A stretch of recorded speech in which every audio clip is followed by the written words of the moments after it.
Hello everyone. तो आज मैं आप लोगों के लिए एक बहुत ही इम्पॉर्टेंट वीडियो लेके आई हूँ कंजंक्शंस का। अभी तक जो वीडियोस थे हमने बनाए थे उनमें हमने सिंपल सेंटेंसेस को सीखा, किस तरीके से टेंसेस से हम उसको बनाएं। आज हम सीखेंगे कंजंक्शंस का यूज़ कैसे करना है, यानी कि आप सीखेंगे complex sentence banana.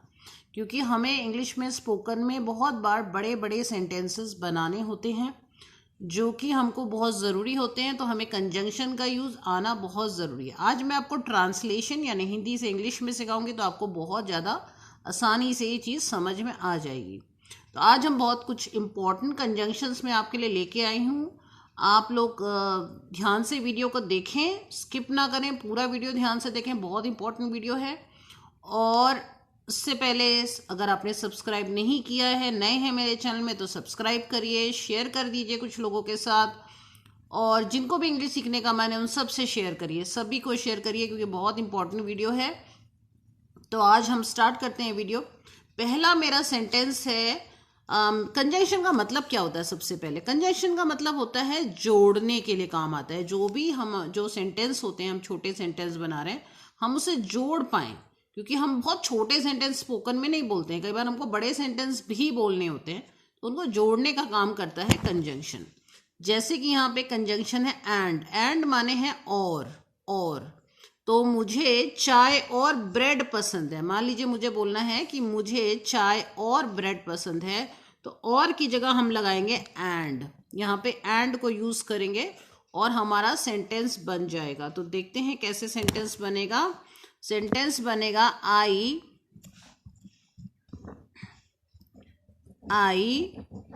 Like T and bread.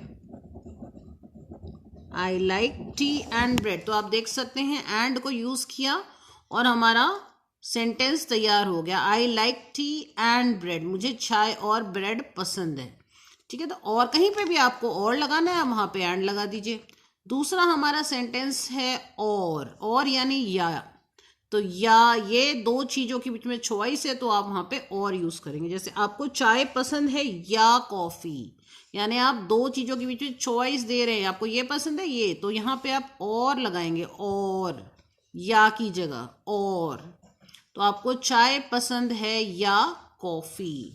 तो आप ये आपको पता है क्वेश्चन है ये, तो क्वेश्चन में हमने आपको बताया लाइक वाले क्वेश्चन हमेशा डू से शुरू होते हैं। ये आप पीछे वीडियो में जाके देख सकते हैं। डू यू लाइक, पसंद को हम लाइक बोलेंगे। डू यू लाइक टी, और हमने सामने वाले से पूछा कि आपको कॉफी के बीच में और लग गया। डू यू लाइक टी और कॉफी, यानी चॉइस दे रहे हैं आप सामने वाले को, तो और लगेगा। बिकॉज यानी क्योंकि, कारण बता रहे हैं आप यहाँ पे, तो आप क्योंकि लगाते हैं इनका केस में। मैं आज ऑफिस नहीं आऊँगा क्योंकि मेरी तबीयत ठीक नहीं है, तो आप यहाँ पे क्योंकि की जगह बिकॉज लगाएंगे। आई विल, अब आप फ्यूचर की बात कर रहे हैं तो फ्यूचर टेंस यूज होगा, है ना। तो फ्यूचर में हम ये सेंटेंस बना रहे हैं। So I will not come to the office today. अब रीजन में हमने बोला था बिकॉज लगाएंगे, because I am not well, क्योंकि आज मेरी तबीयत ठीक नहीं है। ठीक है, तो कारण देने के लिए हमेशा आप बिकॉज को यूज करेंगे। बट यानी हो गया परंतु मुझे क्रिकेट पसंद है पर फुटबॉल नहीं पसंद है। तो आपने यहाँ पे रीजन दिया, तो हम बोलेंगे आई लाइक क्रिकेट तो मुझे पसंद है, परंतु की जगह हमने लगा दिया but I don't like football. देखिए बहुत आसान है, आप आराम से लगा सकते हैं। फुटबॉल बड़ा सेंटेंस बन गया, कॉम्प्लेक्स सेंटेंस बन गया। सो माने इसलिए सफर बहुत लंबा था इसलिए मैं थक गया हूं। तो सफर बहुत लंबा था इसलिए मैं थक गया हूं, तो सो को हमने बोला इसलिए, इसलिए। ताकि को भी हम यू बताएंगे इसके बाद, अभी हम इसलिए बता रहे हैं। तो सफर बहुत लंबा था इसलिए मैं थक गया हूं। द जर्नी, सफर को हम जर्नी बोलते हैं। द जर्नी वॉज, जर्नी क्या थी, बहुत लॉन्ग, वॉज वेरी लॉन्ग। सो आई, मैं थक गया हूं, सो आई एम टायर्ड। हूं लिखा है तो वॉज होता अगर थक गया था होता तो प्रेजेंट टेंस में द जर्नी बहुत लंबी थी, the journey was very long, so I am tired, इसलिए मैं थक गया हूं। सो इसलिए, कारण दे रहे, इसलिए मैं थका हूं। सो दैट को यूज भी देखेंगे हम, ताकि, सो दैट, ताकि, अब दो को मिला करके हो गया सो दैट, ताकि। मेहनत करो ताकि तुम पास हो सको। Work hard, work hard so that, अब यहां पे हम बोलेंगे सो दैट यू पास हो सको, सो दैट यू में पास, ठीक है, यू में पास और यू विल पास। तो यहां पे हम work hard so that you will pass या यू में पास हम यहां पे इस तरीके से बोल सकते हैं।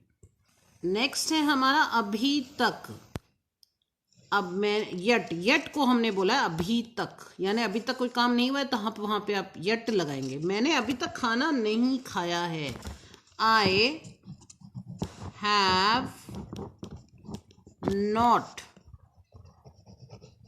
ईटन द फूड यट, यानी अभी तक ये काम नहीं हुआ है, अभी तक लास्ट में आपने यट लगा दिया। अब मैं आपको एक चीज बताती हूँ, कई बार आप देखेंगे फॉर भी होगा, एज भी होगा, बिकॉज भी होगा, सिंस भी होगा, और सबका ही मतलब क्या होता है, क्योंकि। चारों का मतलब क्यों है, क्योंकि है। तो कई बार इंग्लिश में लोग परेशान हो जाते हैं स्पोकन में कि भाई ये बिकॉज भी वैसा ही लग रहा है, अगर मैं चारों को हिंदी में ट्रांसलेट करूँ तो दोनों चारों का ही मतलब क्योंकि है। तो आप परेशान ना होएं और इनमें से जो आपको कंफर्टेबल लग रहा है वो लगा सकते हैं आप, ठीक है। तो आपको ये करना है, स्पोकन को बहुत कॉम्प्लेक्स मत करिए, जिसमें आपको कंफर्ट है वो आप बोलिए। मतलब क्या है हमारा, बोलना आना है हमको। तो बिकॉज लगा लीजिए, सबसे इजी लग रहा है आपको तो बिकॉज लगा के आप आराम से सेंटेंस बना सकते हैं, ठीक है। तो यहाँ पे पर आपको पता होना चाहिए कि फॉर अगर किसी ने बोला, कोई आपसे एज बोल रहा है, कोई आपसे बिकॉज बोल रहा है, कोई आपसे सिंस बोल रहा है, तो इसका मतलब है, तो आपको इंग्लिश को कॉम्प्लेक्स नहीं बनाना। देखिए मेन उद्देश्य क्या है स्पोकन का, हमको ये नहीं करना है कि हम दुनिया भर का सीख जाएं ग्रामर और फिर हमको बोलने के समय कुछ आ ही नहीं रहा है, ये नहीं करना है। आपको जितना स्पोकन के लिए ज़रूरत है समझिए। आपको नहीं याद आ रहा है फॉर एज सिंस, आप बिकॉज लगा के बात कर लीजिए। बिकॉज सबसे ज़्यादा कॉमन यूज़ में आता है, बिकॉज बोल दीजिए, ठीक है। तो वो आपको ईजी पड़ जाएगा, एक याद कर लीजिए। बट अगर किसी ने ये यूज़ किया, आपको पता होना चाहिए कि हाँ सामने वाला क्योंकि की जगह से यूज़ कर रहा है। आपको जो कंफर्ट लगे आप कॉन्फिडेंटली उसको बोलिए, ठीक है। तो आज बाहर नहीं जाऊंगा क्योंकि बाहर बारिश हो रही है। अब कुछ भी लगाइए आप इनमें से। तो यहाँ पे मैं फॉर लगा के आपको दिखा देती हूँ। आई विल नॉट गो आउटसाइड, बाहर नहीं जाऊंगा, फॉर इट इज रेनिंग, और इट इज रेनिंग, है ना, इट इज रेनिंग, में बाहर बारिश हो रही है। तो सेंटेंस यहाँ पे खत्म। आई will not go outside for it is raining, क्योंकि बाहर बारिश हो रही है। मैं बाहर नहीं जाऊंगा क्योंकि बाहर बारिश, बाहर, फिर हमने दोबारा आउटसाइड, बाहर बारिश हो रही थी, इट्स रेनिंग आउटसाइड से हम सेंटेंस को खत्म कर सकते हैं। इट्स रेनिंग आउटसाइड, हम दो बार आउटसाइड लगा देते हैं क्योंकि 2 बार बाहर लिखा हुआ है। तो मैं आज बाहर नहीं जाऊंगा क्योंकि बाहर बारिश हो रही है। तो आई will not go outside for it is raining outside, ठीक। फॉर लगाइए, बिकॉज लगा लीजिए, एज लगा लीजिए, आपकी मर्जी, आप कुछ भी लगाइए, ठीक है। एक याद कर लीजिए, बाकी को समझ लीजिए।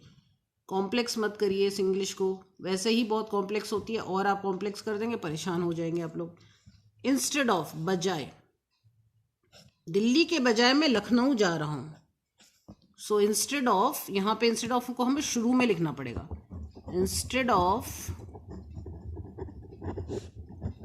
दिल्ली आई एम, जा रहा हूँ तो I am going to Lucknow, going to Lucknow, ठीक है। So instead of Delhi I am going to Lucknow.